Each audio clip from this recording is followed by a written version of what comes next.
गरीब किसानों को लूटकर, उनकी ज़मीनें हड़प कर अपने नेताओं को करोड़पति बनाने, उनकी जेबें भरने की एक बहुत बड़ी घोटालेबाज योजना लेकर के आई है। हरियाणा की सरकार ने पिछले दिनों नई पॉलिसी लागू की है और कहा है कि 35,000 एकड़ से ज़्यादा ज़मीन इस पॉलिसी के तहत किसानों से ली जाएगी। सबसे मज़ेदार बात यह है कि जिसको किसानों की हितैषी योजना बता के लॉन्च किया जा रहा है, उस योजना के कुछ पॉइंट अगर मैं आपके सामने रखूं तो आपको हैरानी होगी कि इसमें दरअसल किसानों के लिए कुछ है ही नहीं पूरी योजना के अंदर। सबसे पहले ये कहा जा रहा है कि 10 एकड़ से कम ज़मीन वाला जो किसान होगा वो सीधे सरकार के पास अपनी ज़मीन नहीं दे सकता। तो इसका मतलब 95% से ज़्यादा किसान जिनका रकबा 10 एकड़ से कम है, बल्कि उससे भी ज़्यादा होंगे, 96-97% होंगे, उनकी सरकार के साथ कोई सीधी साझेदारी नहीं है। सरकार उनसे सीधे ज़मीन नहीं खरीदने वाली। सरकार ने बीच में बहुत सारे दलाल नियुक्त कर दिए हैं, दलाल बिठा दिए हैं, जिनका काम होगा गरीब छोटे किसानों से सर्कल रेट पर ज़मीन यानी कौड़ियों के भाव पर ज़मीन ले ली जाए और सरकार के सुपुर्द कर दी जाए। फिर सरकार उसको अपने प्राइवेट बिजनेसमैन, बड़े बड़े व्यापारियों को करोड़ों रुपए में दे और इस सब के बीच में बीजेपी के नेताओं के वारे न्यारे हों। वो कैसे होंगे वो भी आगे मैं आपको बताऊंगा। किसान की ज़मीन पर जो प्रोजेक्ट बनने वाला है, इस पूरी पॉलिसी के अंदर उसमें किसानों की कोई हिस्सेदारी नहीं रखी गई है। इसका मतलब कि कौन कहाँ पर फैक्ट्री लगेगी, कहाँ पर रेसिडेंशियल बिल्डिंग बनेगी, उसमें किसान को कोई प्लॉट उपलब्ध नहीं कराया जाएगा। उसको सिर्फ एक मुश्त सर्कल रेट के ऊपर पैसा दे दिया जाएगा।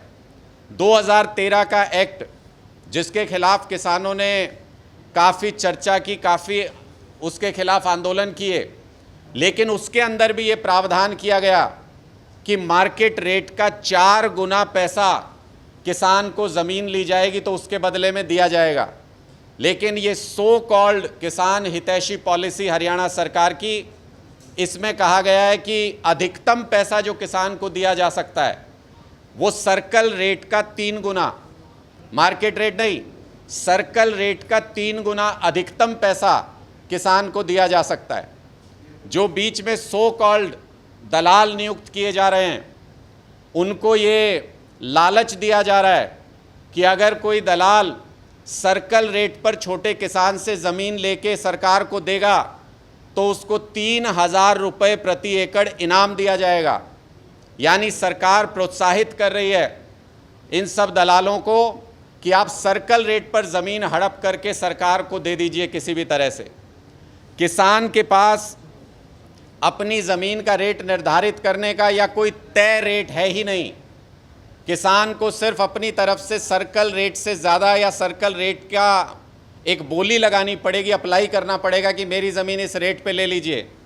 अगर कोई किसान ज़्यादा रेट लगाएगा, मान लो उसने कहा सर्कल रेट से दुगनी कीमत पे मेरी ज़मीन ले लो, सारा अधिकार सरकार की कमेटी के पास है, उसको रिजेक्ट कर दिया जाएगा।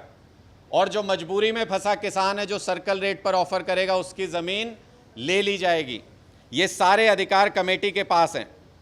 पंजाब और हरियाणा की पॉलिसी में जो मूलभूत अंतर है उसको समझिए। पंजाब की पॉलिसी में किसान उसके ज़मीन के हर टुकड़े के बदले में उस योजना में भागीदार बनाया जा रहा था। पंजाब के अंदर स्वेच्छा से किसान जो देना चाहता था उससे ज़मीन ली जा रही थी।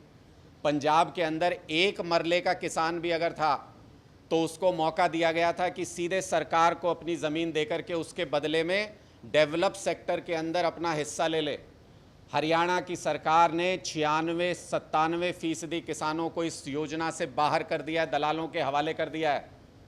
हरियाणा की सरकार ने इसमें कोई भी हिस्सेदारी किसानों की डेवलप्ड सेक्टर के अंदर नहीं रखी है, उसका कोई प्रावधान नहीं है।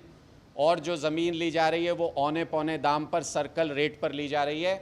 इसके बावजूद भी अगर हमारी योजना का विरोध था तो आम आदमी पार्टी कभी धक्का नहीं करती। आम आदमी पार्टी ने किसानों की, लोगों की बात को सर माथे रख के इस योजना को वापस लिया। हम हरियाणा की सरकार से पूछना चाहते हैं, हम हरियाणा के विपक्ष से पूछना चाहते हैं कि आप लोग हरियाणा के अंदर खुली लूट चल रही है, उसके बारे में क्या कर रहे हो? सरकार किसानों के विरोध को दबाने का प्रयास क्यों कर रही है? जींद के अंदर विरोध हुआ, अंबाला के अंदर किसान जत्थेबंदियाँ इकट्ठा हुई, लेकिन किसी भी जगह पर सरकार ने उनको बातचीत के लिए बुलाना तो दूर, उनकी बातों पर कोई सफाई तक नहीं दी। इसका क्या कारण है? सरकार इस पूरे मुद्दे को क्यों दबाना चाहती है और किसके इशारे पर किसको फ़ायदा पहुंचाने के लिए काम कर रही है?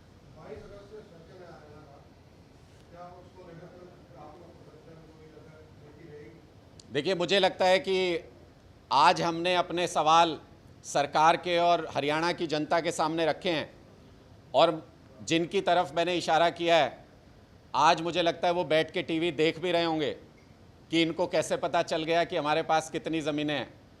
तो मैं एक मौका सरकार को भी ज़रूर मिलना चाहिए कि वो अपनी तरफ से स्थिति को स्पष्ट करें कि भारतीय जनता पार्टी के कौन से ऐसे नेता हैं जो सरकार के कंधे पर बंदूक रखकर चला रहे हैं और हरियाणा के गरीब किसानों को लूटकर अपनी जेबें भरने की साजिश रच रहे हैं। इसमें दो पॉइंट हैं। एक तो ये है कि आप कह रहे हैं कि सरकार गलत तरीके से ले रही है जमीन और मैक्सिमम उसको सर्किल रेट से 3 गुना प्राइस उसको दे रही है सरकार। तो क्या आप ये कहना है कि अगर वो सही रेट मार्केट प्राइस पर किसानों से जमीन ले तो ठीक है? देखिए, दो महत्वपूर्ण बातें हैं जो आपके सवाल से निकल कर आती हैं। पहला तो वो सर्कल रेट का 3 गुना दे नहीं रही है सरकार, वो मैक्सिमम लिमिट सेट की गई है। किसान को रेट बताना है कि मैं इस रेट पर बेच रहा हूँ, और पूरा अधिकार कमेटी के पास है जो सरकार के बिठाए हुए लोगों की है। जो 3 गुना रेट के ऊपर अपना बिड लगाएगा, सरकार उसकी ज़मीन रिजेक्ट कर देगी। ये अधिकार सरकार के पास है। और एग्रीगेटर या जो बिचौलिया है, वो सर्कल रेट पे अगर राजी करके लाएगा किसी किसान को, तो उसको 3,000 रुपये प्रति एकड़ का इनाम दिया जाएगा। तो मतलब यह है कि सरकार की नीयत सर्कल रेट पर ज़मीन को हड़प करने की है, उसको 3 गुना रेट भी नहीं देना चाहते। दूसरी बात, उपजाऊ ज़मीन के ऊपर आप कोई भी ऐसी योजना क्यों ला रहे हैं? हरियाणा के अंदर बहुत बड़ा हिस्सा ऐसा है जहां पर उस तरह से फसलें नहीं होती हैं, जो उपजाऊ ज़मीन नहीं है। अगर आपको इंडस्ट्रियल एरिया लाना है तो आप वहां पर लेकर के आइए, अगर आपको और योजनाएं लानी है वहां पे लाइए। मेरा सवाल फिर वहीं घूम के आता है कि इसी उपजाऊ ज़मीन की लड़ाई तो अनिल विज जी लड़ रहे थे 2011-12 में। क्या आज उनको किसान की चिंता नहीं है? क्या आज वो आवाज़ नहीं उठाना चाहते? 35,000 एकड़ उपजाऊ ज़मीन अगर कृषि से वंचित हो जाएगी तो इसके रिपरकशंस को आप समझिए। 1 लाख टन अनाज की पैदावार हरियाणा के अंदर कम हो जाएगी। क्या हरियाणा के किसानों से कृषि छीन करके उनको बर्बाद करने की साजिश नहीं है ये पूरी की पूरी योजना? इसको लेकर के सवाल खड़े हो रहे हैं।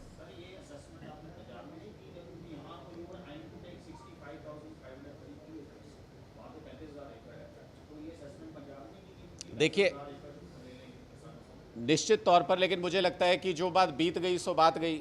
उस पॉलिसी को वापस लिया जा चुका है। आप हरियाणा सरकार से कहिए कि वो इस पॉलिसी को वापस ले, फिर हम इक्वल प्लेटफॉर्म पे होंगे, फिर उसके बाद उनसे बहस और चर्चा करेंगे कि उनकी पॉलिसी अच्छी थी कि हमारी पॉलिसी अच्छी थी। आज एक तरफ पॉलिसी नहीं है जिसके बारे में सवाल पूछ रहे हैं, और दूसरी तरफ एक पॉलिसी है जो मुंह बाए खड़ी है। तो मुझे लगता है ये ज़्यादा विकट संकट आज के दिन हरियाणा के अंदर है, जो एक पॉलिसी है जिसमें ना किसानों का फ़ायदा है ना लोगों का फ़ायदा है। सिर्फ और सिर्फ सत्ता में जो सरकार बैठी है उसके कुछ नेताओं की जेबें भरी जा रही हैं। इस तरीके से पॉलिसी को डिज़ाइन किया गया।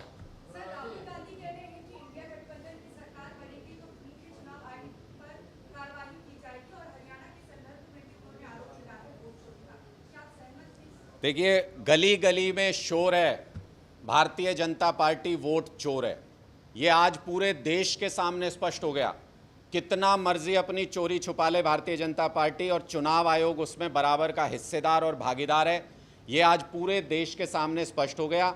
चुनाव आयुक्त ने प्रेस कॉन्फ्रेंस तो की थी सफाई देने के लिए, लेकिन उसमें उनकी पोल पूरी तरह से खुल गई।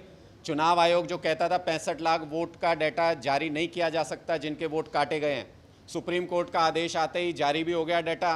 कोई तूफान भी नहीं आया जैसा चुनाव आयोग कह रहा था, पता नहीं क्या हो जाएगा अगर डाटा जारी कर देंगे। अब कह रहे हैं कि बहन बेटियों की प्राइवेसी भंग हो जाएगी सीसीटीवी फुटेज देने से जो बूथ पर लगी हुई है। अरे बहन बेटियों के लिए गर्व की बात है, वो लोकतंत्र का हिस्सा बन रही हैं, वो वोट डालने जा रही हैं। आज बहन बेटियां कंधे से कंधा मिला के हर चीज़ में बराबर की भागीदार बन रही हैं, और चुनाव आयोग कहता है कि उनको वोट डालते हुए नहीं दिखना चाहिए, उनकी फुटेज नहीं दी जा सकती। ये तो गर्व की बात है, इसमें कैसे प्राइवेसी भंग हो जाएगी? तो बहुत सारी अतार्किक चीज़ें, कुतर्क दे रहा है चुनाव आयोग, जिससे उनके मन में जो चोर है वो पकड़ में आ रहा है। आज का चुनाव आयोग पक्षपाती है, आज का चुनाव आयोग गलत प्रक्रिया से चुना गया है, जिसमें सुप्रीम कोर्ट के चीफ जस्टिस की भागीदारी नहीं है। और मुझे लगता है चुनाव आयोग को इस वक्त जितना वो पक्षपात कर रहे हैं, जितनी पक्षपातपूर्ण उनकी इमेज है, उनको इस पद पर रहने का कोई अधिकार नहीं है। देखिए, निश्चित तौर पर नायब सिंह जी की सरकार कानून व्यवस्था के मामले में पूरी तरह से फेल हो गई है। और मैं बार बार ये कहता हूँ कि किसी सरकार के फेल होने में जितना सरकार जिम्मेदार होती है, उतना विपक्ष भी जिम्मेदार होता है। कानून व्यवस्था के मामले पर अगर आपने पिछले 1 साल में कोई एक बयान विपक्ष की तरफ से, कोई प्रदर्शन, कोई मुद्दा उठाते हुए देखा हो आपने, तो बता दीजिए। नायब सिंह जी और उनकी सरकार कानून व्यवस्था देने में, हरियाणा के लोगों को कानून व्यवस्था देने में पूरी तरह से फेल साबित हुई है। और आज पूरे देश के अंदर शायद हरियाणा नागरिक सुरक्षा के मामले में सबसे अंतिम पायदान पर आता है। ये हम नहीं कह रहे हैं, ये नेशनल सर्वे है, जो केंद्र सरकार का सर्वे है, ये वो कह रहा है कि हरियाणा में कोई भी व्यक्ति जो आज रहता है वो सबसे असुरक्षित है आज के दिन।